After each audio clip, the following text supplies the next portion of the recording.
very nice to me. And he kind of made fun of the fact that he had that reputation.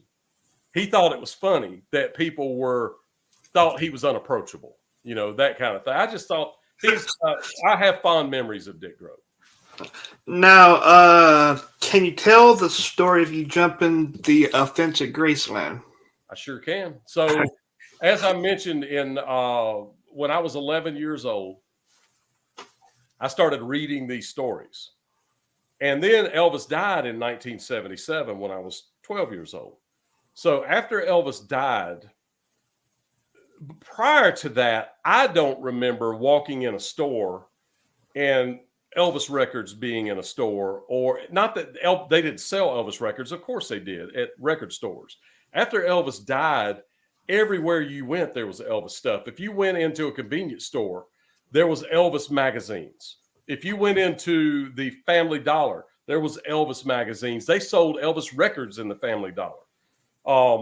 So there was a point where after he passed away that suddenly there was all this stuff. He was on the front page of the National Enquirer.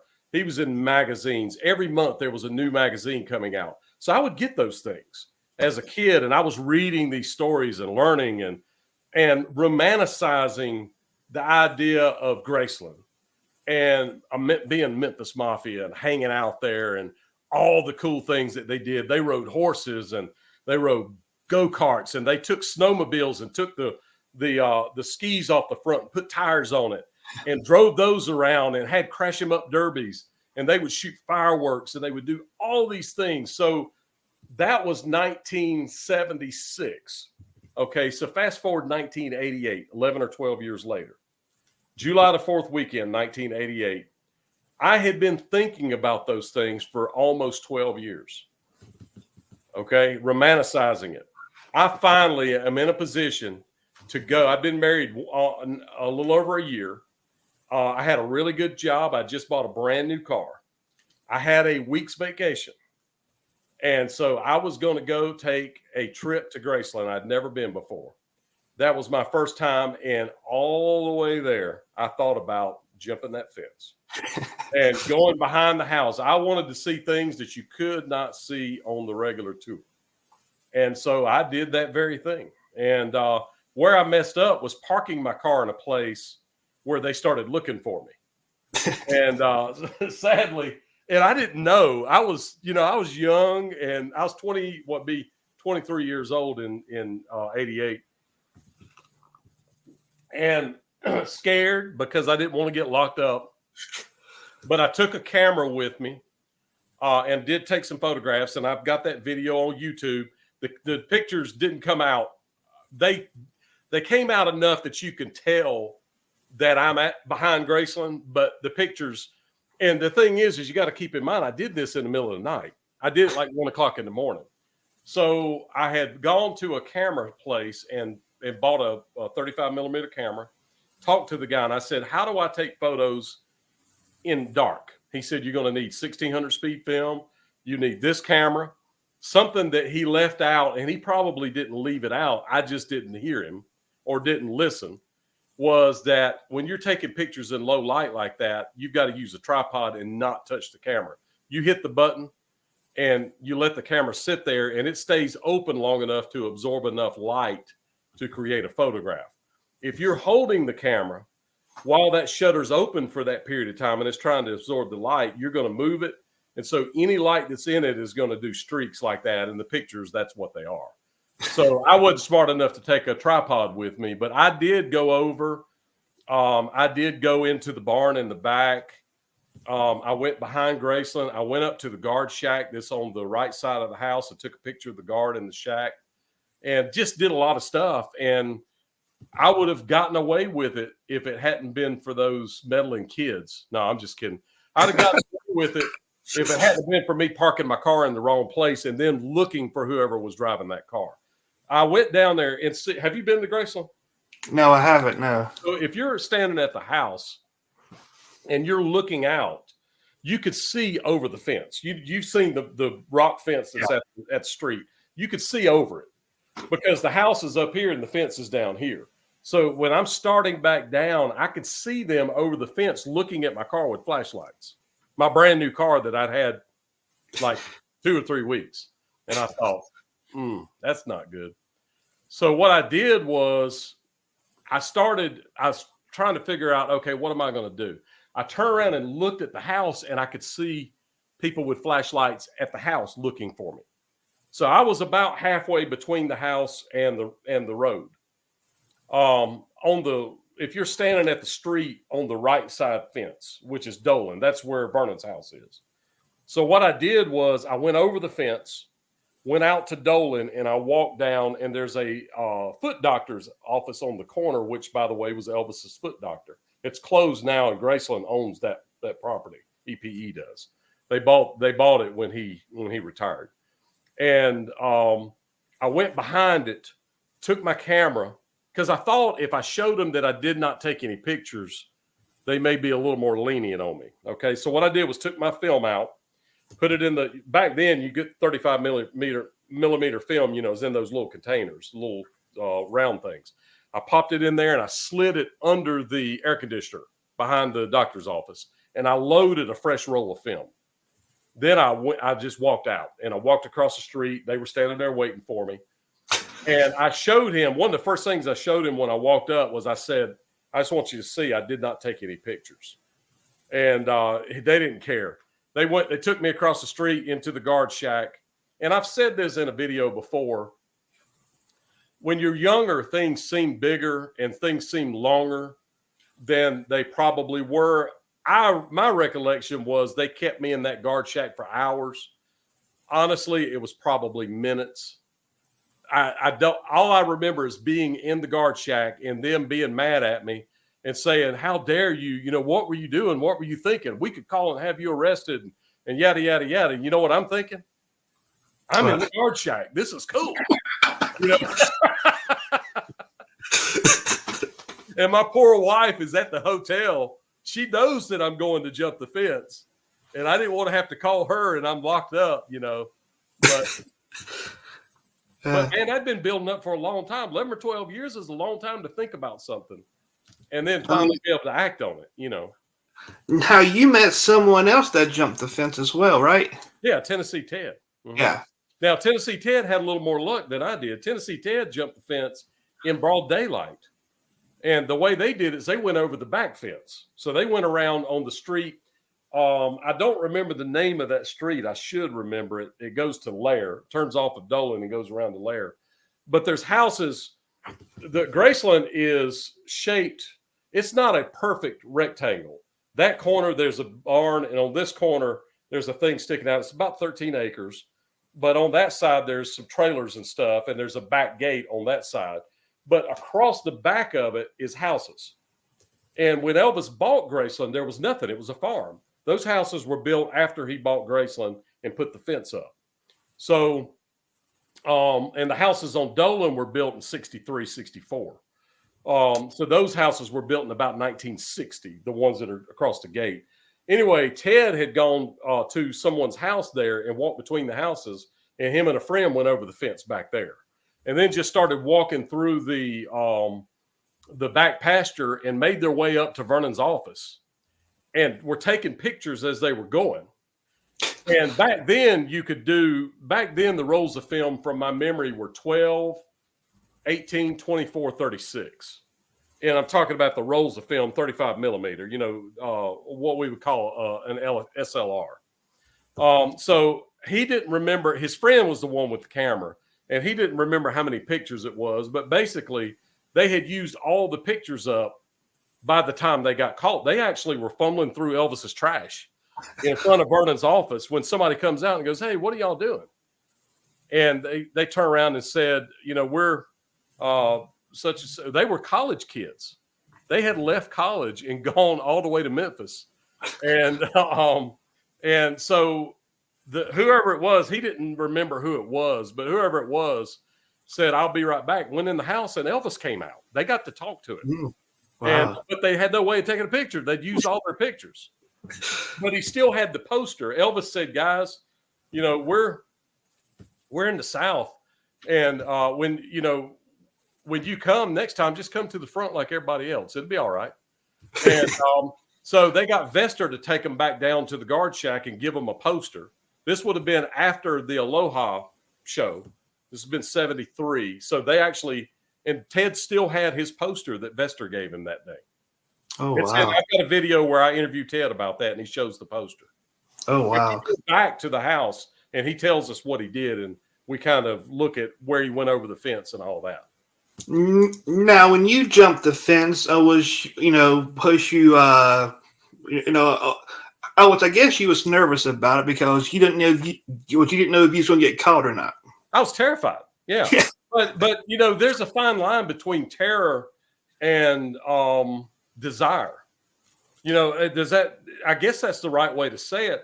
And the thing you got to think about was I felt like there was a high probability that I could go to jail, for this.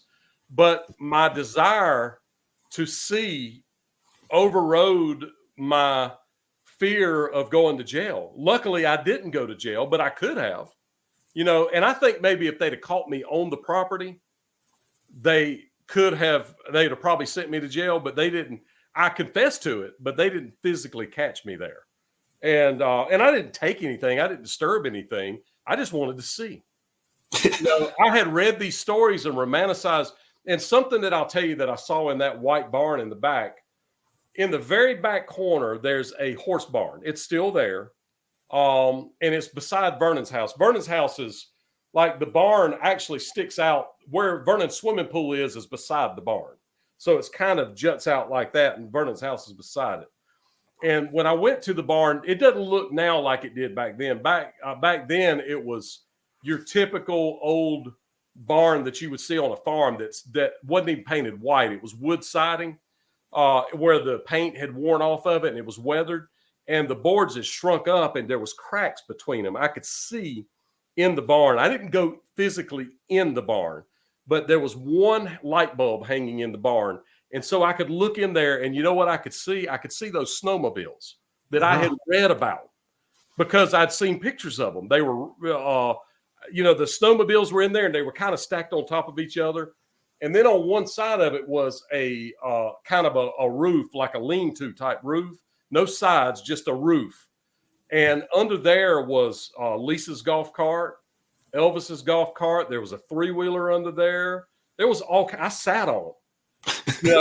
And there was all kinds of stuff under that, and I just could not believe that I was seeing this stuff that I'd read about in these books, and I know that sounds crazy for desire to overtake fear, but I can remember being there and my heart beating like that and being terrified, but not so terrified I didn't do it, Yeah.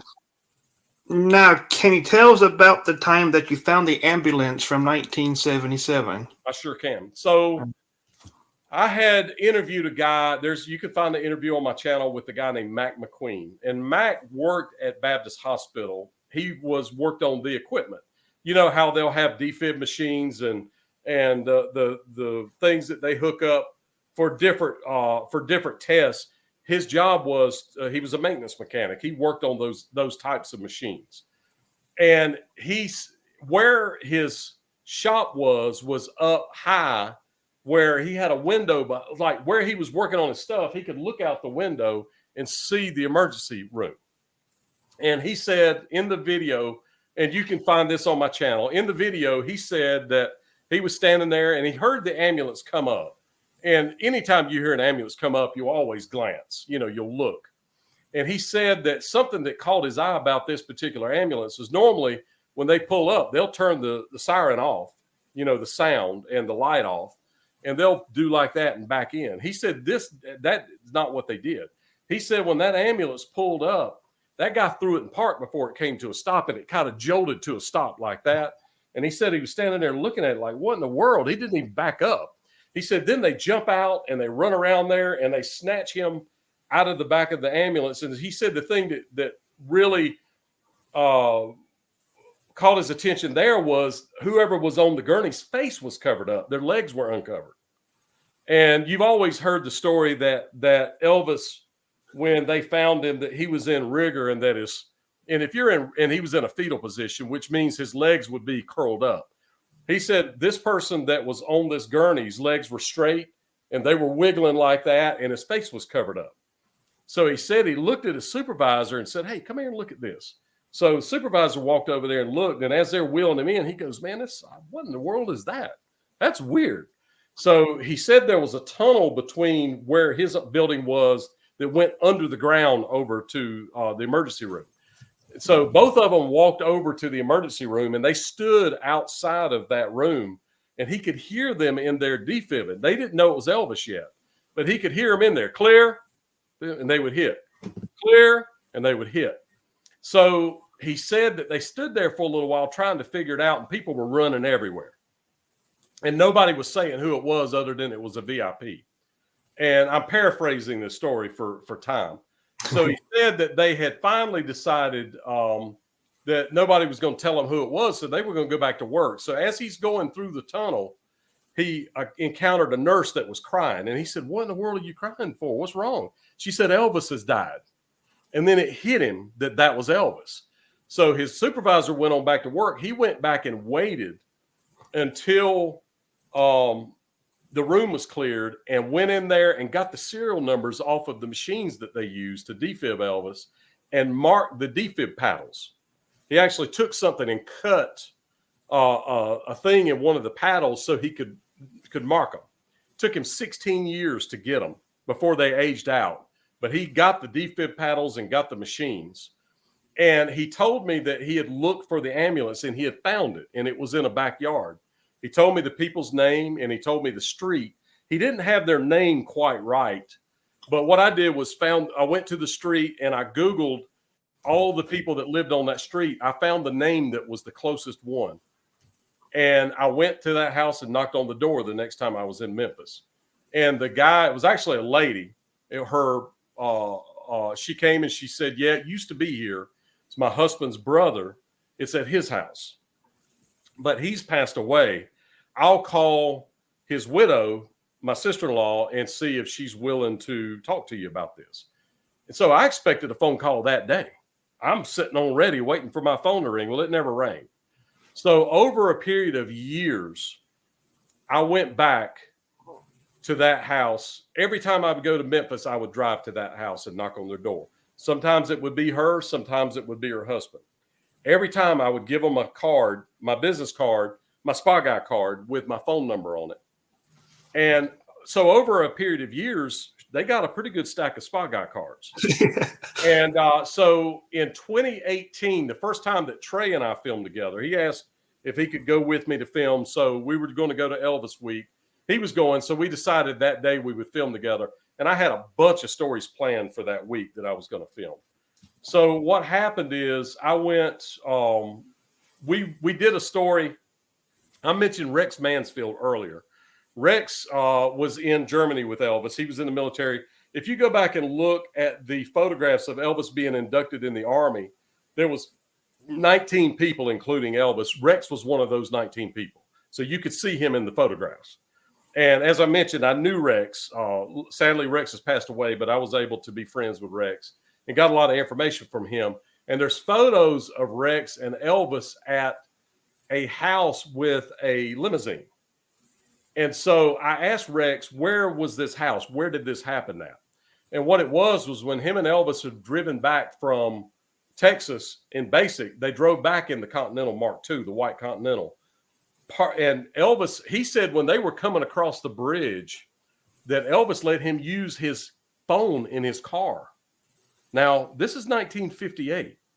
Elvis had a phone in his car, 1958, okay? He let him use his phone and call a family member and to set up a time that they could meet at another family member's house for Elvis to drop him off so Elvis didn't have to drive all the way. I think he was from Dresden, and I may be wrong about that, but I think it was Dresden, which was another distance. So Elvis didn't have to drive all the way. They met at a house that was part of the way, which was Rex's, I think it was Rex's brother's wife's parents' house. Okay. So, but anyway, or it was Rex's brother-in-law's parents' house. That's what it was. So anyway, I said, Rex, where did these photos happen at? And he told me the street or the road that they were on. So I started doing my research. So anyway, I told Trey, I said, I've got this really cool story. We're going to go knock on this guy's door and tell him that Elvis was at his house. And we're going to do it live on camera. I've got photos of Elvis at this guy's house. So we're going to go. So we did that. And I didn't even put on the list of things I was going to film that Elvis week. I did not put going to the other house about the ambulance because I'd pretty much given up.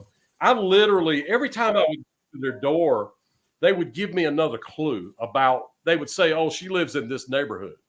So they told me she lives in this neighborhood. I went to that neighborhood and drove around. I went in the winter when the leaves were down and flew my drone over the neighborhood trying to see the ambulance somewhere. You know, I did a lot of stuff trying to find it. So anyway, we're at this guy's house and we got to knock on his door and show him that Elvis was at his house. You can find that video on my channel. And he had no idea. He was astounded. He works for FedEx, the guy that owns the home. So anyway, while we were there, I told Trey, I said, that house that I always stop at is like 2 blocks from here. It's right there. So while I'm here, I'm going to drive over there. So I drove over there. I got my business card out like always. I went and knocked on the door. The lady came to the door and I said, look, I know you are tired of seeing me, but it is of the utmost importance that I see this ambulance. She said, you know what? She said, this time that you've been coming here, she said, I kept just stacking your card up. And I never really, the truth was she never even called the sister-in-law and told her. I didn't know it, but they were estranged. They were mad. So she never called her. So she said, finally one day, I looked at those cards and I thought, what in the world is this? So I got on YouTube and I pulled up your channel and I started watching some of your videos and I understand what you're doing now. This is her name and this is her address and this is her phone number. So that day, that was August the 16th, 41 years to the day that Elvis was in that ambulance. I drove to that lady's house. I pull up and you can find this video on YouTube. Trey was with me, luckily, to film my reaction to it. So I would have never filmed that because you wouldn't have seen me because you rarely see me in my videos. I'm showing other stuff. So anyway, I pull up in the lady's yard and the ambulance is way out in the backyard. So I take pictures of it to prove that I've seen it because I didn't know if she was going to kick me out of the yard or what she was going to do. And I go knock on the door and she could not have been nicer. And was very nice, said, yes, please go back there and look at it. And then that day I said, you know, that thing needs to be in a museum somewhere. And she said, yeah, I know. And I said, and her husband had passed away. And I said, well, so does that mean it's for sale? She said, yeah, it's for sale. I said, okay, well, let's talk about that. So I bought it. And so the ambulance that they used to try to save Elvis's life, August the 16th, 1977, I bought 41 years to the day that he was in it. Oh, wow. And that has been accredited. Memphis has the fire museum. There's a guy that is over the fire museum. His name's Bill Edelman. Bill is the curator of the fire museum in Memphis. And he started at the fire department in 1977. Oh. So he has followed that ambulance. It was known as the Elvis unit. That was what it was called. The paperwork that came with it literally says Elvis unit on it. But I had him come look at it. I have the video on my channel to corroborate that it is the one. He even had pictures that he took of it in 2001 when it was auctioned off. I'm telling you wrong, in 1991 when it was auctioned off. And the pictures match the unit that I have. There's dents in it that were in his pictures that he took at the auction in 1991. Oh, so wow. It is not maybe the one, it is the ambulance. All right. Mm-hmm. So did you ever think that you would come across it, or did you think that you wouldn't ever come across it, or? Well, that's a great question. You know, so let's back up. Let's back up to when I was a kid, 1977. Remember, I said that after Elvis died, you could go in a convenience store and they would have magazines. In 1977 or early 78, you could go in a convenience store and they had a display in there of a poster of that ambulance. Oh. Okay. I bought one. I think it was 89 cents from my memory. And I had it on the wall in my room. And I can remember looking at that going, man, I would love to see that vehicle right there in person. It's just, and look, and some people say, oh, that's a creepy part of the history. You know, it's all history. The car that JFK was assassinated in is still part of history. It didn't go to a dump. It's in the Henry Ford Museum. You know, so there's important, even though it's tragic history, there's important pieces of history. And I feel like the ambulance is an important part of it. They didn't kill Elvis with this ambulance. They tried to save his life, you know, and since then, I actually have and back in 77, it wasn't 911 tapes, but I actually have the audio of all of the emergency calls where Joe Esposito calls and has them come. I have all of that. And, but that's not stuff that I've put out in public and probably never will, but I do have it all. Mm-hmm. Now, and why do you think people kind of dislikes what you do on YouTube? I don't know that I would say that people dislike it. There's a small group of people that dislike what I do on YouTube, but it's a very small group. I have, as of today, I have 103,000 subscribers, and I still have a good following. But there is a group of people that for whatever, I mean, I could give you 1,000 reasons why.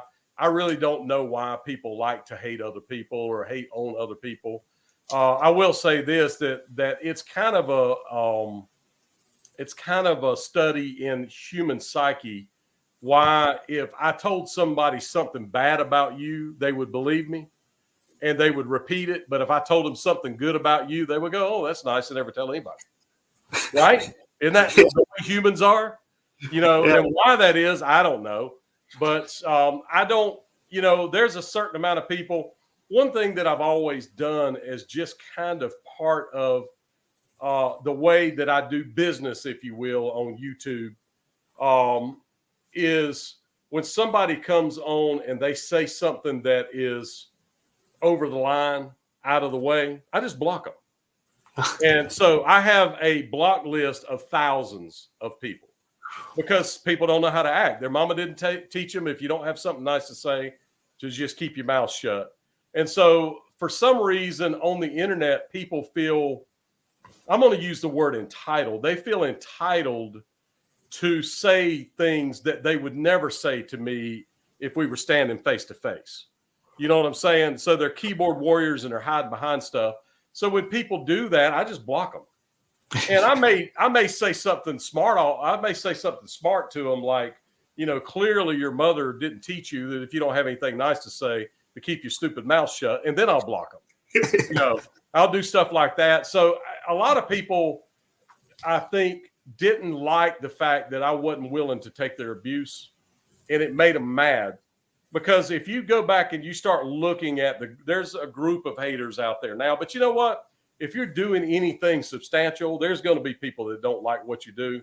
It's just, you know, you're doing it when you have haters. That's the answer to it, I believe. But you'll find that most of those people go, oh yeah, that guy, he blocked me back in. So you know why I blocked you? Because you said something that you shouldn't have said.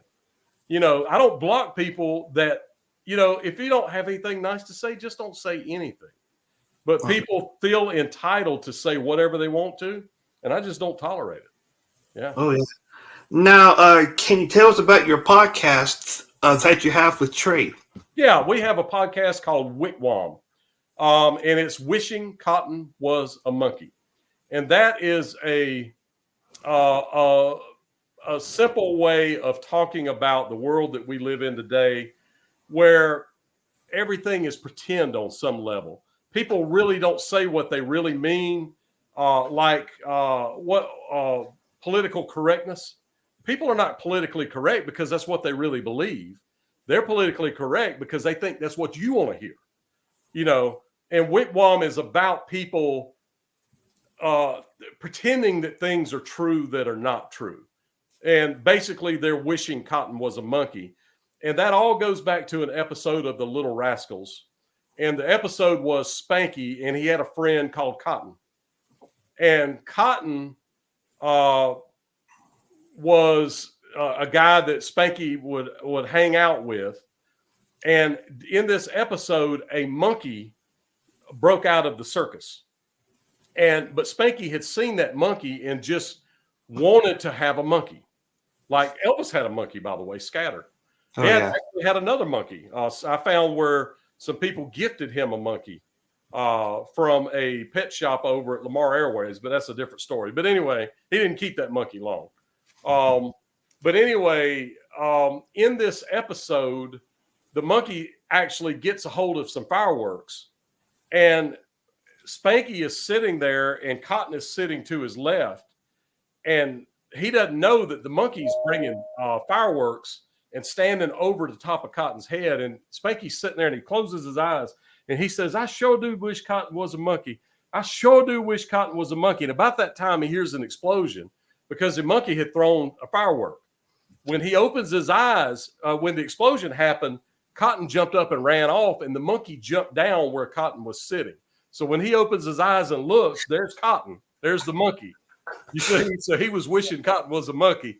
And I just think that that's a simple way of talking about people pretending that they believe something that they know is not true. And I just don't believe in doing that. I think it's false. It's fake. There's no redeeming qualities to that. And I don't understand the point of it. I would rather for somebody to be honest with me than to pretend like they like me or pretend like they like something. You know what I'm saying? Oh, yeah. And I don't mean being honest with me in a mean way. You know, you could say, hey, I just don't like your channel. Okay. Don't watch. But you don't have to go on and go, hey, man, you're the worst SOB I've ever met. You know, I wish you would die. You know, that's over the line. That's how you get blocked. But so I'm not wishing Cotton was a monkey, because when somebody does that, I block them. Oh, yeah. Now, where can people find the podcast and also your YouTube channel? Okay, so the podcast, you can find it on all podcast platforms, and you can also find it on YouTube. You would search for WCWAM, WCWAM, Wishing Cotton Was a Monkey, or Wishing Cotton Was a Monkey. Or you can go to YouTube and look for it the same way. And you look for the little white monkey you'll see is our logo. And then you can find me under, if you put Spy Guy and Elvis in on YouTube, you'll find me. And you'll also find some haters. But you know what? That's all right. All right. Before we go, with every episode, I ask the guests for a closing thought. Do you got a closing thought? Yeah, I do. You know what? Going back on that, and you know, you're a creator. Yeah. And I'm sure that you've had people say things out of the way to you that are unfair and not nice. And I will say this, that the people that enjoy podcasts, the people that enjoy videos, that watch YouTube, that listen to podcasts, a lot of work goes into this. And I don't mean a little bit of work. I mean a lot of work. Most of the people that are doing podcasts and doing videos are not making millions of dollars doing it. They're doing it for the love of history or whatever their subject is. Be nice to those people. I don't know how much time you spend, Jacob, but I spend about 30 hours a week editing, posting, getting ready for the next series of videos next week. I literally spend about 30 hours a week editing videos. That's not counting the time that I take off from my business and going out and filming, traveling, all the other stuff. That's just editing. And it's hurtful when you pour your heart and soul into something and you spend time doing something that you think is good, is helping people, is entertaining, educational. And then people that have never done anything of any substance think that it's okay to come on there and try to tear you down. It's just wrong. And if you're that kind of person, quit doing it. It's not right. It's not fair. It's hurtful to the people. It takes a mental toll on people. And that's another thing that I'll finish with this. The main reason that I block people like I do is for my own mental sanity. because if I allow those people to just keep on with that, after a while, there'd be so many of them that I would believe that that's what people really think rather than the people that support me. So I just get rid of them. You know, it's not worth my sanity to fight with those people. I just do away with them. You know, sadly, it shouldn't be like that. Oh yeah. But it's part of when you're on social media and that kind of stuff, there's some people that are miserable and they want you to be miserable too. I'm not a miserable person. I am very happy. I've been lucky and very blessed by God Almighty, my personal Savior, Jesus Christ, to be very blessed financially. I'm very fortunate to be able to go and travel and see the things and enjoy the things that I have. And some people, that makes them mad, you know. And what I would say to them is, there's nothing special about me. You can go out and do the same stuff that I did. It just requires a commitment to work, and it requires work. Just go out and do the work. And there's so many people that don't want to do the work but want to get paid. And you know what? You're doing the work. I'm doing the work. You did, what'd you say, 47? 40. This is 48. This is 48. We did 47 episodes of a podcast last year. Still don't have a big following on the podcast, but I'm still going to do it. And I'm not doing it for a big following. I'm doing it because I enjoy doing it. And I do have a following of people that like it, just like you do. And that's, you know, if we were doing it for money, we'd have to be crazy. Absolutely. I love it. And I appreciate you asking me to do this. I really do. Oh, yeah, of course. Of course, because some people told me to interview you. I said, well, you know, I don't know if you'll be up to it or not. Okay. So I sent you an email and you said, yeah, sure. I said, okay. Yeah. Glad to do it. Yeah. Oh, yeah. Well, Spy Guy, I want to thank you for coming on, talking about your YouTube channel and Elvis and jumping the fence. Kind of went over the time limit, but that's all right. Yeah. Appreciate you, Jacob. Thank you for inviting me, my friend. It was a lot of fun. Oh, yeah, of course, of course. But anyways, and that wraps it up this week for Conversations with Jacob. Tune in next week for another interview. Until then, be safe and God bless.